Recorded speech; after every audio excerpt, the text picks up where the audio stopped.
अस्सलाम वालेकुम।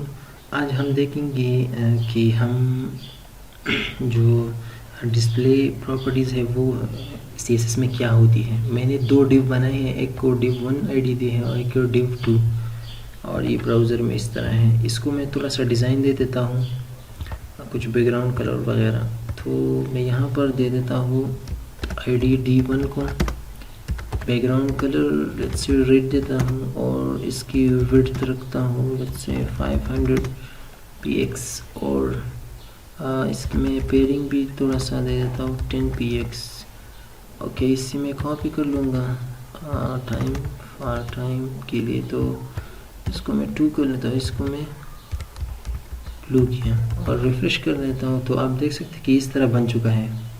अब ये डिस्प्ले नहीं, बल्कि अभी तक हम फ्लोट की बात करेंगे कि फ्लोट क्या होता है, फिर हम डिस्प्ले पे आएंगे और फिर उसकी इमेज की कुछ प्रॉपर्टीज़ हम देखेंगे। ये फ्लोट जो होता है, ये फ्लोट एक लेफ़्ट होता है और एक राइट होता है। अगर मैं चाहता हूँ कि ये ब्लू वाला लेफ़्ट पे आ जाए तो मैं क्या करूँगा, लेकिन यहाँ पर ये मसला है वही जो हमने पोजीशन में पढ़ा था। अभी इसको पहले हम इसकी बराबर लाएंगे तभी हम इसको लेफ़्ट पे कर सकते हैं।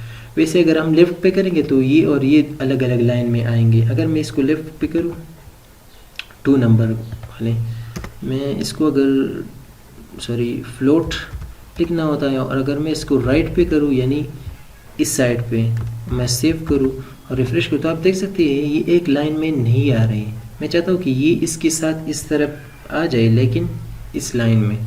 तो मैं क्या करूँगा, इसको पहले मैंने जिस तरह बताया था, इसकी पोजीशन मुझे क्या करनी होगी, एब्सोल्यूट रखनी होगी, और जो दूसरा नंबर है जिसको हम वहाँ पर लाना चाहते हैं उसकी पोजीशन हमने रिलेटिव रखना होगा।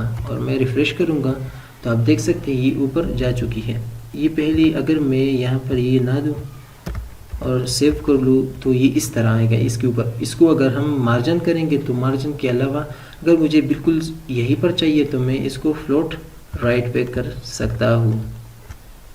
यहाँ पर मैं फ्लोट और राइट कर दूँगा और रिफ़्रेश करूँगा तो आप देख सकते हैं ये फ्लोट का कमाल है कि इसको हम यहाँ पर इस तरह कर सकते हैं।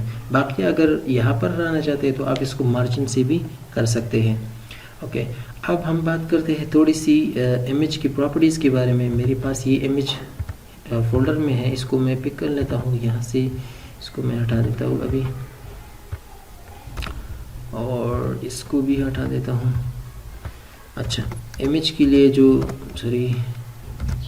टैग है वो हम यहाँ पर, और IMG इसका फाइल है और .jpg इसकी एक्सटेंशन है। लेकिन यहाँ पर अब इसको मैं रिफ़्रेश करूँ तो आप देखिए ये बहुत ही बड़ा है ये इमेज। पहले तो हम इसकी विड्थ और हाइट कम करेंगे। तो हम इसको CSS से किस तरह कर सकते हैं, अगर बहुत सारी इमेजेस है और आप सारों पर अप्लाई नहीं करना चाहते तो आप ID या क्लास यहाँ पर या यहाँ पर यूज़ कर सकते हैं। लेकिन अब चूँकि ये एक है तो मैं यहाँ पर डायरेक्टली सेलेक्ट कर लेता हूँ IMG। मैं कह रहा हूँ कि जहाँ पर IMG उसकी जो है विड्थ हो वो हो 500 px, और मैं इसको सेव कर लेता हूँ और रिफ़्रेश कर लेता हूँ तो आप देख सकते हैं कि ये इसकी विड्थ मैंने कम कर ली। इसकी विड्थ के साथ साथ इसकी हाइट भी इक्वली आ रही है, ये बहुत ही ज़बरदस्त है। लेकिन अगर इस तरह नहीं आ रहा तो आप इसकी हाइट भी एडजस्ट कर सकते हैं, जिस तरह मैंने HTML ट्रेनिंग में बताया है कि उसमें हाइट और विड्थ हम यहाँ से कर सकते हैं, इसकी यहाँ से विड्थ और हाइट देकर कर सकते। तो हम उसकी कोड की रीडेबिलिटी के लिए यहाँ पर फिर कोड जो होगा वो मतलब यहाँ पर चूँकि हम इनलाइन CSS नहीं करेंगे, कोड की रीडेबिलिटी के लिए हम अलग CSS कर रहे हैं। तो यहाँ पर हम किस तरह करते हैं, तो मैं हाइट भी दे देता हूँ, लेट्स से 100 px देता हूँ। वैसे आगे तो सब ठीक है, लेकिन मैं वैसे एग्जांपल के तौर पर, तो मैं आप देख सकते हैं इसकी हाइट मैंने छोटी कर ली है, लेकिन मुझे इस तरह नहीं चाहिए। ओके, अब हम बात करते हैं, मैं चाहता हूँ कि इसकी यहाँ पर कुछ बॉर्डर वगैरह आ जाए, तो ये बिल्कुल आ सकता है जिस तरह हमने बॉर्डर में पढ़ा है। मैं चाहता हूँ कि इस चारों तरफ आ जाए तो फिर हम जस्ट बॉर्डर ही लिखेंगे। मैं कह रहा हूँ कि 5 px उसकी विड्थ हो और सॉलिड उसकी स्टाइल हो और उसकी जो है वो रेड कलर बॉर्डर की, और मैं इसे रिफ़्रेश करूँगा तो आप देख सकते हैं ये इमेज पे बॉर्डर आ चुकी है। इसको मैं थोड़ा सा, अच्छा अब इस मैं चाहता हूँ कि ये इमेज जो है ये यहाँ से थोड़ा यहाँ पर आ जाए, तो जाहिर सी बात है हम इस पर मार्जिन अप्लाई करेंगे और वो भी लेफ़्ट से। तो मुझे लेफ़्ट पे अप्लाई करना होगा, 200 px अप्लाई करता हूँ कि क्या करता है। तो आप देख सकते हैं ये थोड़ा सा कम है, मैं इस पे 500 ये अप्लाई कर लेता हूँ। और अब ये बहुत ज़्यादा हुआ है, और इसको ट्राई करते हैं। तो आप देख सकते हैं यहाँ से, अच्छा आप टॉप से भी दे सकते हैं, लेफ़्ट राइट टॉप बॉटम से सारों से दे सकते हैं। इसको हम राउंड भी कर सकते हैं। अगर आप चाहते हैं कि इसको हम इस तरह गोल बनाएं, तो इसको एक प्रॉपर्टी हमने पढ़ी है, वो है बॉर्डर रेडियस।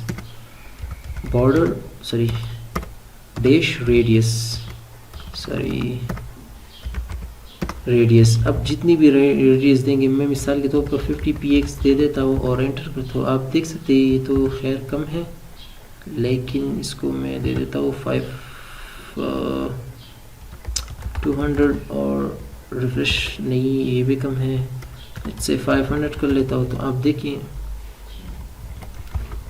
ओके इससे 600 और अच्छा यहाँ तक तो खैर हमने रेडियस कर ली इसकी।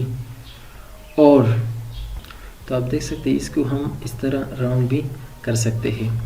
अब हम बात करते हैं इसकी कुछ ट्रांसपेरेंसी। अगर मैं चाहता हूँ कि ये राउंड हो, लेकिन मुझे ये जो रेड वाला नज़र आ रहा है ये वो नहीं चाहिए, तो आप इसको ट्रांसपेरेंट भी यहाँ पर लिख सकते हैं। यहाँ पर एक प्रॉपर्टी है ट्रांसपेरेंट।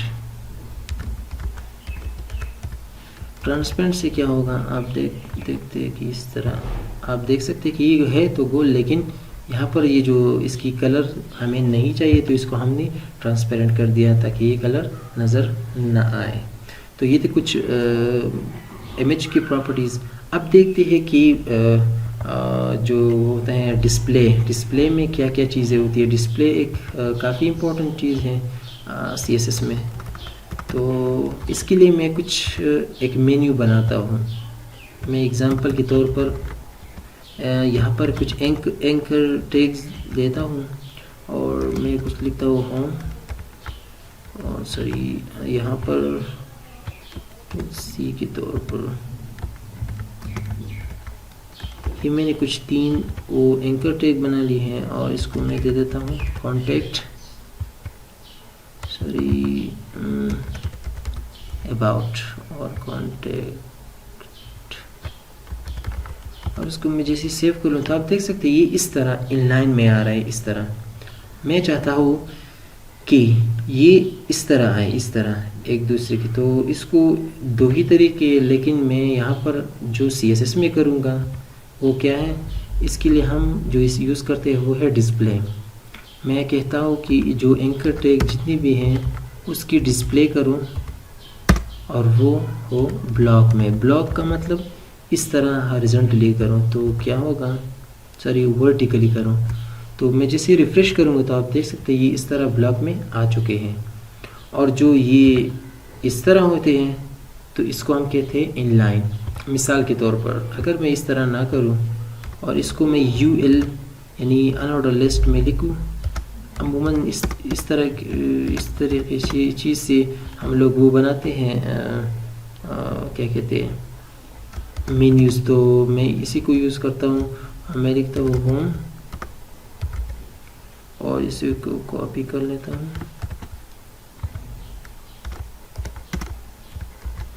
इसको फिलहाल मैं यहीं से हटा देता हूँ।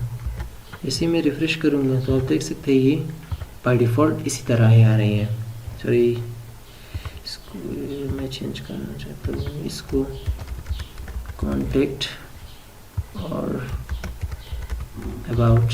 अब ये है, लेकिन मैं चाहता हूँ कि इस मेन्यू को हम यहाँ तक इस तरह लाए यहाँ पर। तो इसके लिए हम जो डिस्प्ले में यूज़ करते हैं वो है जो मैं चाहता हूँ कि जहाँ पर भी आपको UL में LI में और उस LI के अंदर अगर A है तो उसको मैंने सेलेक्ट करना है। इसका मतलब क्या हुआ कि UL में जो LI है फिर उस LI में जो A है यानी एंकर है उसको मैंने सेलेक्ट करना है। उसके साथ जो मैं करूँगा, जो कोड लिखूँगा उस पर अप्लाई करना है। तो मैं यहाँ पर क्या लिखूँगा कि उसको पहले तो डिस्प्ले करें और वो भी इन लाइन का मतलब है कि एक ही लाइन में। तो मैं जैसे ही मैं रिफ़्रेश करूँगा तो सॉरी यहाँ पर यहाँ पर मैं डायरेक्टली इसको सेलेक्ट कर लेता हूँ और रिफ़्रेश कर लेता हूँ। तो सॉरी यहाँ पर मैंने गलत चीज़ सेलेक्ट की। यहाँ पर हम सेलेक्ट करेंगे UL में LI को क्यों? क्योंकि ये सारा ब्लॉक जो होता है इसी से वो होता है। तो मैं जैसे रिफ़्रेश करूँ तो आप देख सकते हैं ये एक ही लाइन में आ चुके हैं। तो ये था कुछ डिस्प्ले की कुछ प्रॉपर्टीज़। इसके साथ साथ एक और भी है। मैं चाहता हूँ कि जब डिस्प्ले पे हम मतलब हो तो जिस चीज़ को मैंने सेलेक्ट किया वो हिडन हो, यानी कुछ नहीं दिखाए। तो कुछ ना दिखाए तो इसको हम नन करते हैं। तो अब जैसे मैं रिफ़्रेश करूँगा तो यहाँ पर कुछ भी डिस्प्ले नहीं होगा। ये अक्सर चीज़ों के लिए इस्तेमाल होते हैं। मैं इसकी एग्जांपल और भी दे देता हूँ, लेकिन ये यहाँ पर कोड है HTML का। ओके, इसकी मैं एक और एग्जांपल दे देता हूँ। मिसाल के तौर पर मैं चाहता हूँ कि एक डिव बनाऊँ, इसको ID दूँ, डिस्प्ले नाम दूँ और यहाँ पर मैं लिखूँ डिस्प्ले। ओके, और दूसरा डिव दूँ, एक डिव बनाऊँ और ID दूँ शो।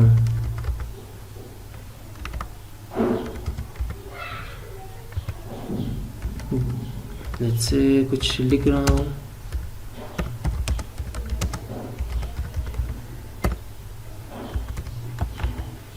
मैं जैसे इसको रिफ़्रेश कर लेता हूँ तो आप देख सकते इस तरह नज़र। इसको मैं थोड़ा सा डिज़ाइनिंग दे देता हूँ थोड़ा जल्दी से। तो अच्छे ओके लें,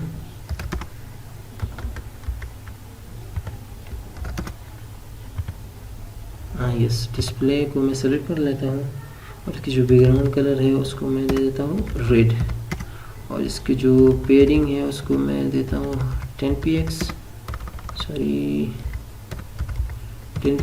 और इसकी जो विड्थ है उसको मैं रखता हूँ 400px, और इसको मैं यहाँ से कॉपी कर लेता हूँ। यहाँ पर इसको हम शो वाला देंगे और शो वाले को इसको हम ग्रीन देंगे और रिफ्रेश करेंगे तो सॉरी यहाँ पर जो है ये ID है, और रिफ्रेश करूँगा तो आप देख सकते हैं। अब मैं चाहता हूँ कि मैं जैसे ही इस पर हावर करूँ तो ये गायब हो, तो ये किस तरह होगा? तो मैं यहाँ पर आऊँगा, इसको हम डिस्प्ले ही में करेंगे। तो मैं चाहता हूँ कि जब भी मैं इसी डिस्प्ले पे हावर करूँ तो वो ये गायब हो जाए। तो क्या करेंगे हम, यहाँ पर भी आप कर सकते हैं, कोई बात नहीं। मैं चाहता हूँ कि जब भी इस पर कुर्सी से इस पर माउस ओवर करें तो क्या हो, सॉरी मैं चाहता हूँ कि जब भी इस पर मैं डिस्प्ले हावर करूँ तो ये गायब हो। तो मैं क्या करूँगा, डिस्प्ले नन। तो मैं जैसे रिफ़्रेश करूँगा और जैसे मैं यहाँ पर माउस आऊँगा तो आप देखिए ये गायब हो चुका है। ये देखें, ये गायब होता है फिर आता है इस तरह। तो आप देख सकते हैं ये गायब होता है और आता है। इस दूसरे को भी हम कर सकते हैं इस तरह, इस वाले को यहाँ पर भी आप लिख सकते हैं, कहीं पर भी लिख सकते हैं, कोई बात नहीं।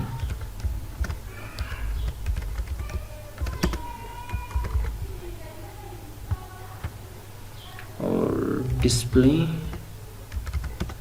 नन रिफ्रेश, तो इसको भी हम कर सकते हैं, आप देख सकते हैं ये, और इसको भी हम कर सकते हैं। देखिए दोनों हो रहे हैं। तो ये था कुछ डिस्प्ले और इमेज और ये सारा कुछ। तो मिलती है अगली वीडियो में।